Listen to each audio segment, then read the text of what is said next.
Hey everyone, and welcome to another video of The Lore Behind, where today we are going to be talking about Winchester. And I'm going to try really hard not to rage scream. I just realized I forgot to turn off my fan. Sorry guys. I'm going to try really hard not to rage scream while talking about this movie because it's so inaccurate based on what's going on. So bear with me. This is my fourth time recording this because I almost lost my mind all the other times because it's so inaccurate. It's so inaccurate.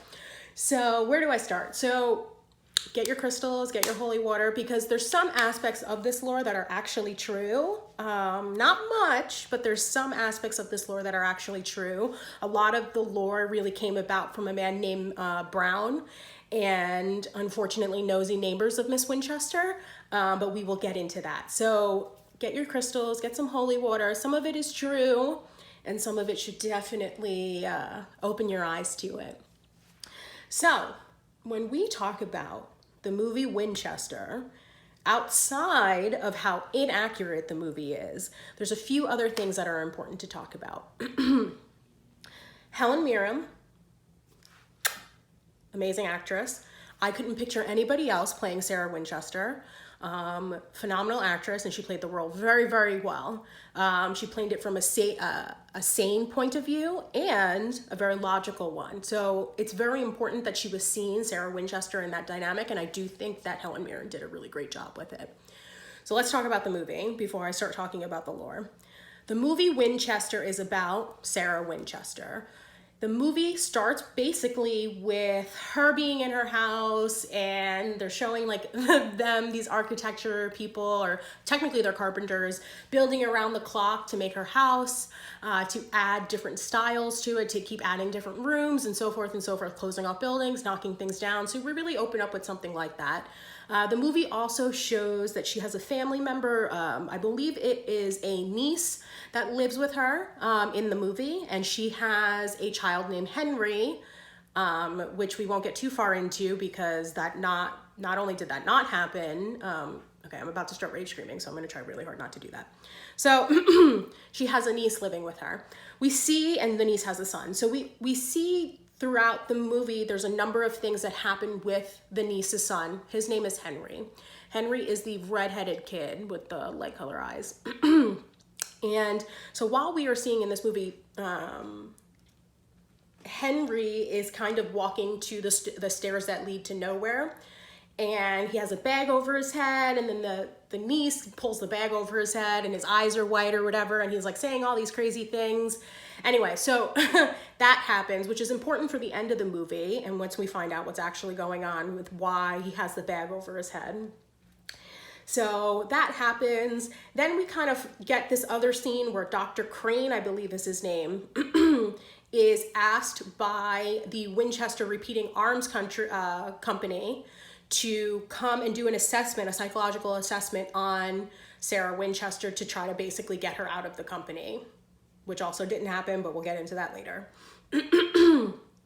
He is given information, Dr. Crane. We also see throughout time that he's actually been heavily addicted to drugs because of the loss that he unfortunately suffered with his wife. We also later find out what happened with the wife.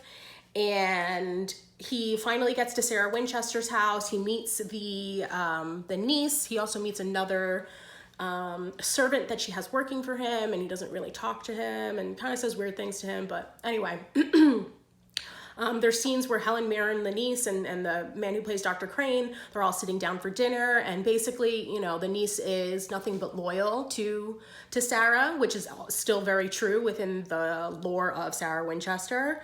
And man, this movie is like so messed up because it's like not even logical. There's like no I love the movie. I really do enjoy it. If you watch the movie just as a movie and just as a horror movie, not as a contextually based true type story, like, you know, to the history of it, it's actually a good movie horror wise, but not historically accurate in any way.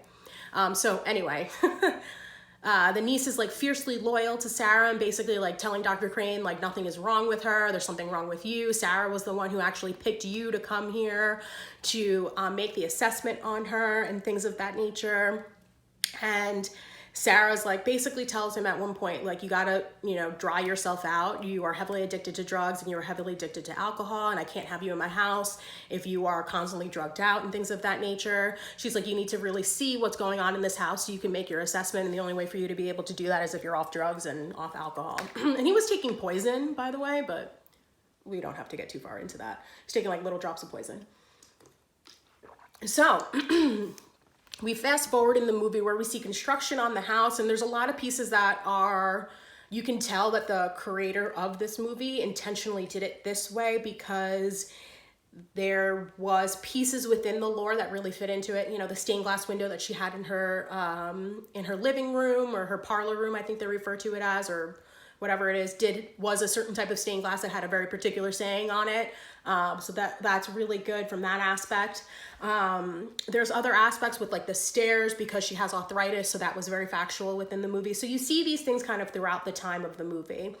Dr. Crane also, I'm trying to like gloss past this synopsis of this movie as quickly as possible because I really want to get into the lore of Sarah Winchester more than talk about the movie. So anyway, let's fast forward. The kid, Henry, becomes possessed by this spirit that's like trying to kill Sarah Winchester. And he's like shooting her all around the house and like in her staircase. And like Helen Mirren does this like beautiful thing where she's like ducking and she's like all like glamorous with her like black Victorian dress. She's just like living her best life, like just dodging these bullets, whatever it is. So that happened. We find out later on in the movie, spoiler alert. Oh, I should have said this in the beginning. Spoiler.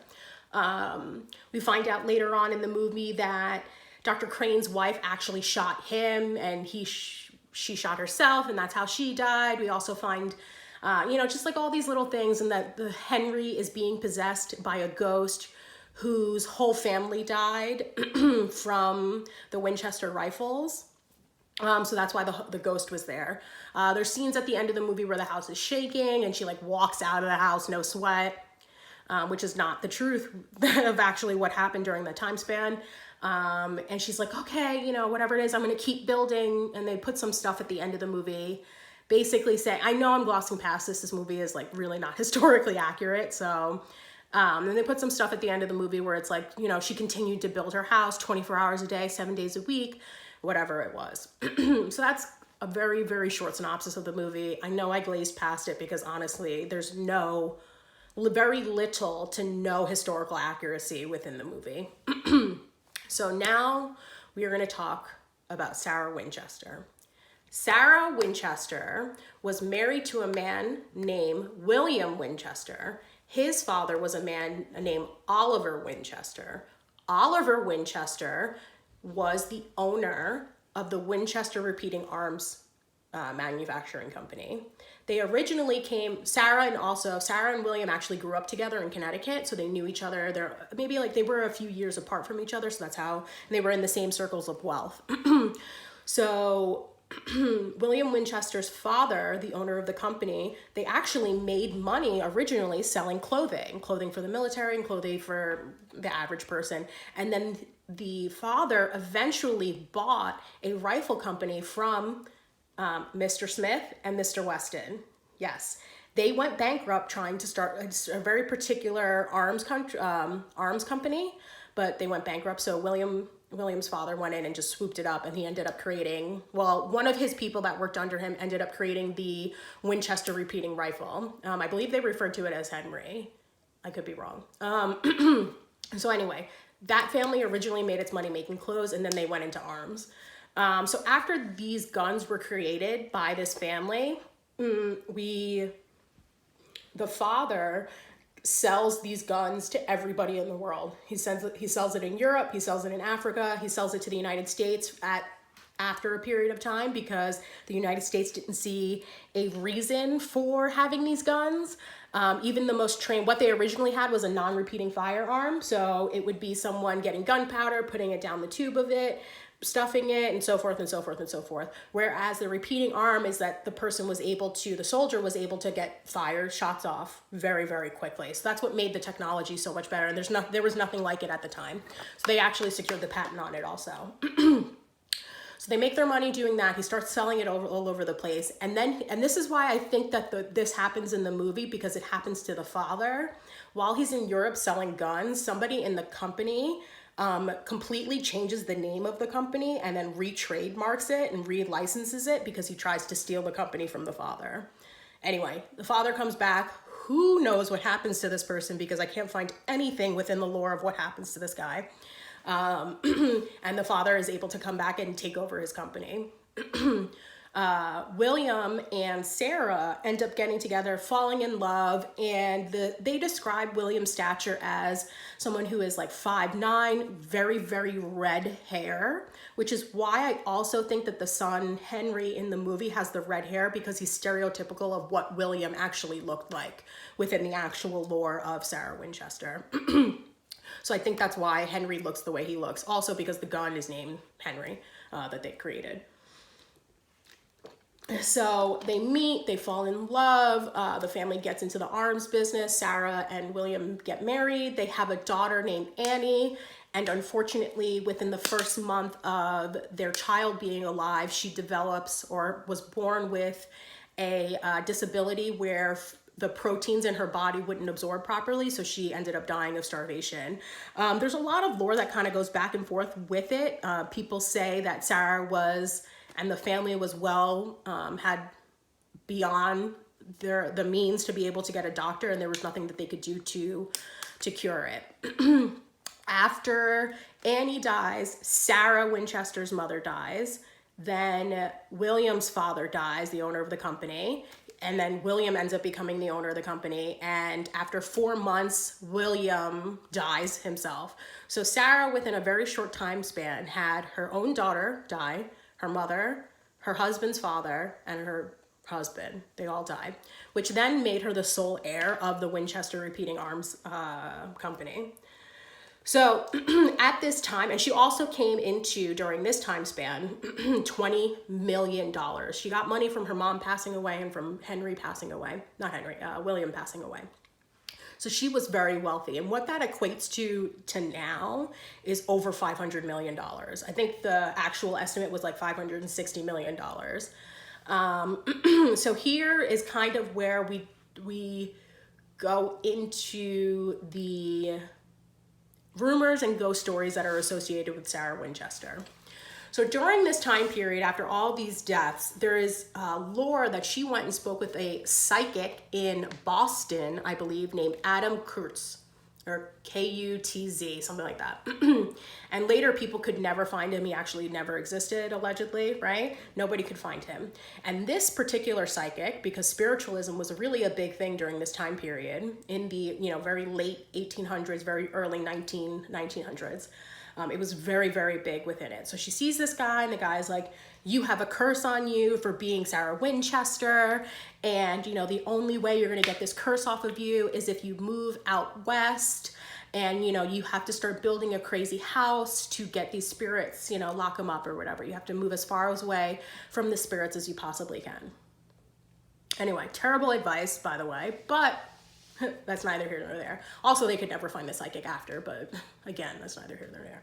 So after that happens, Sarah, and this is where parts of the lore kind of go a little bit mix mash, but I'm going to go through the lore that I think is more solid.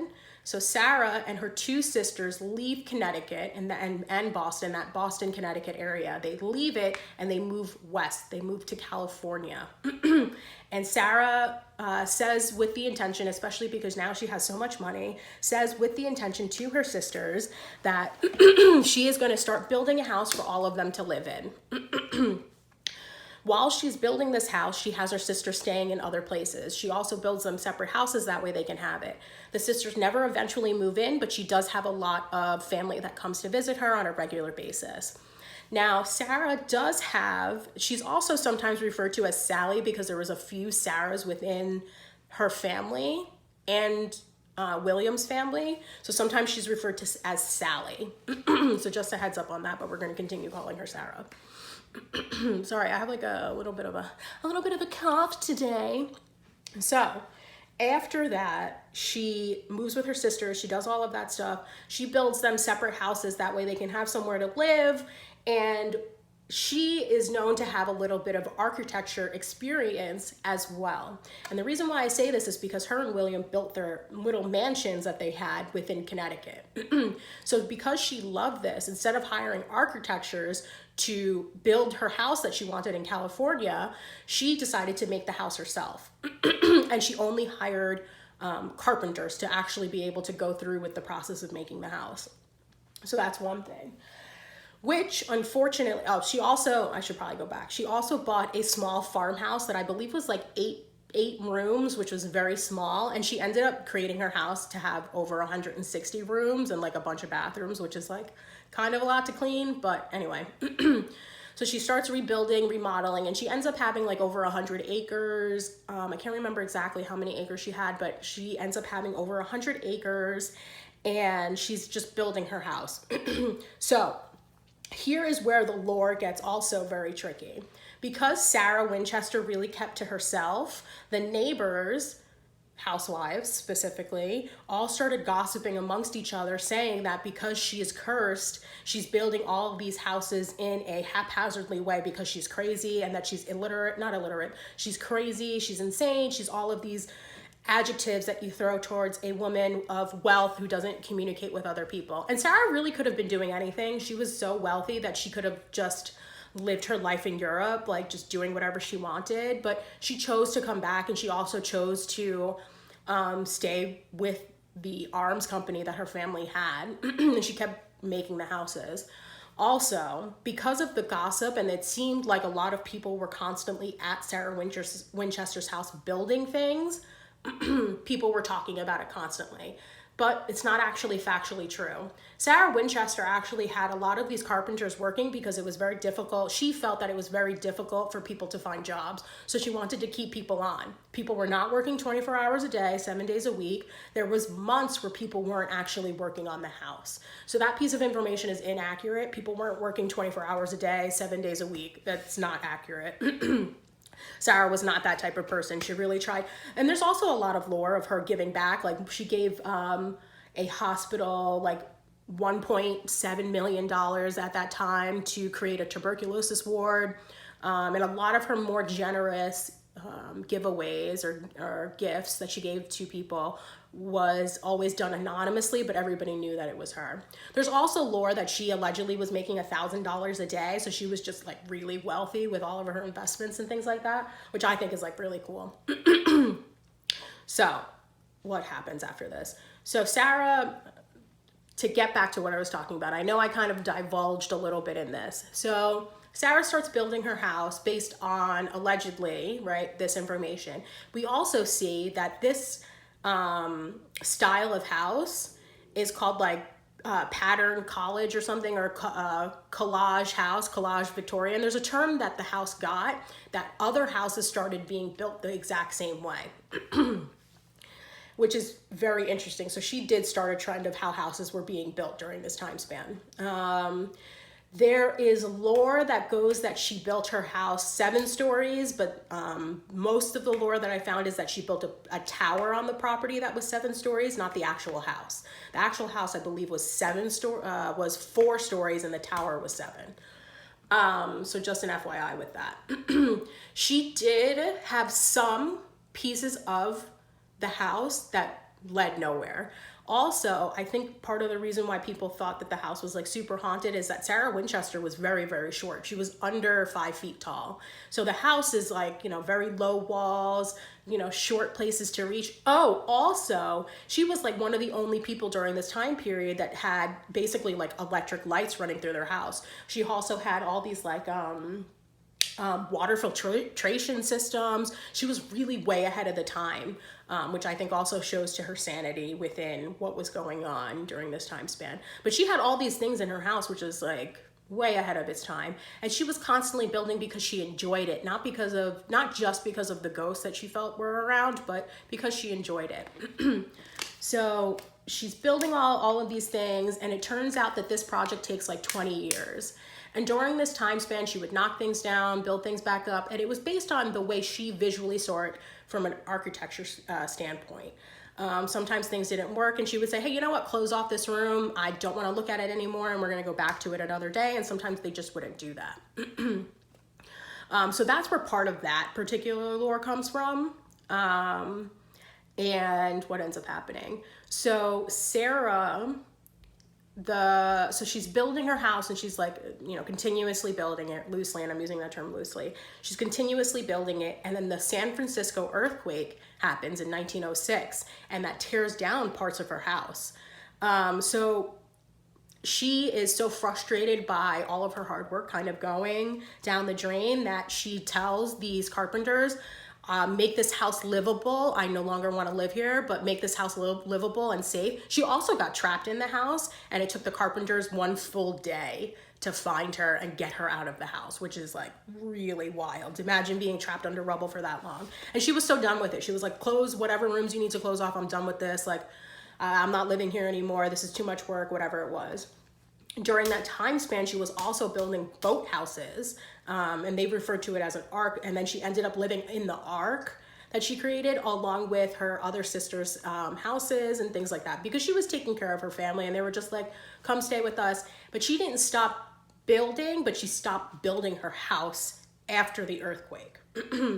So after that happens, Sarah decides to sell the house. They end up selling the house and a man named Mr. Brown ends up purchasing it.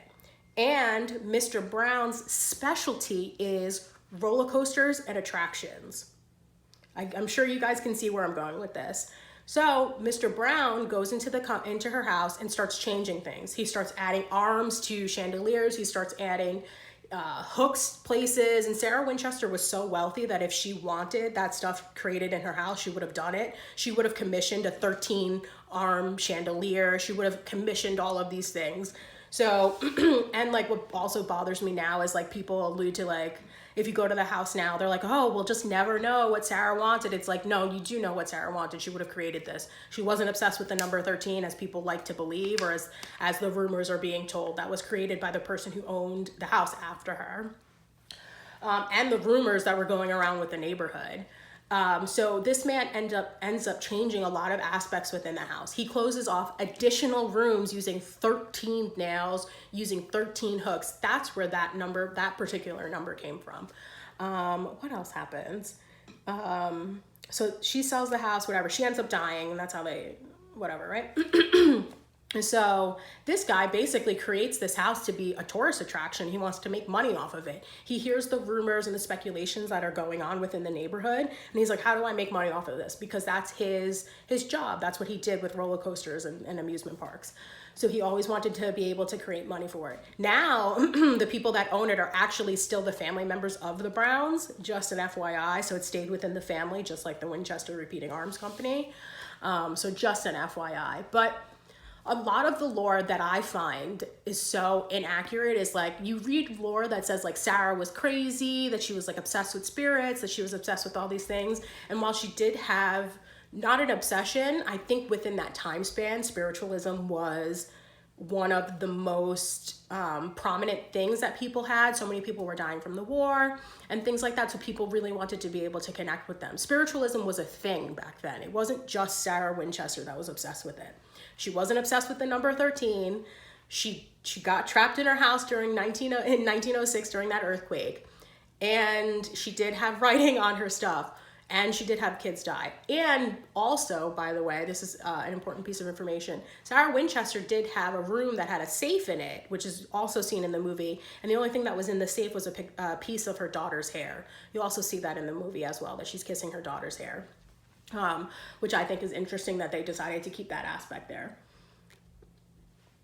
But I tried to talk a little bit fast because I didn't want to, like, again, this is my 4th time recording this, and I really didn't want to rage scream because it was so inaccurate. But no one tried kicking Sarah out of the company. She was lucid. She was like very aware. She was like one of the wealthiest women in the world. Like, no one tried to kick her out of the company. She also did try to get the company to go in a little bit different direction, because she did eventually have problems with the fact that, you know, so many people were dying from the guns and things like that. But yeah, that's the lore behind Sarah Winchester and the movie Winchester. I know I kind of talked really quickly about it, but that's okay. And yeah, let me know down below what you guys think about this kind of recording that I did based on it. If you guys felt like you got all the information or if I talked a little bit too fast. I'll check you guys out for the next one. Let me know what next video you guys would like to hear about or what next lore you would like to hear about. And I'll check you guys out soon. Bye.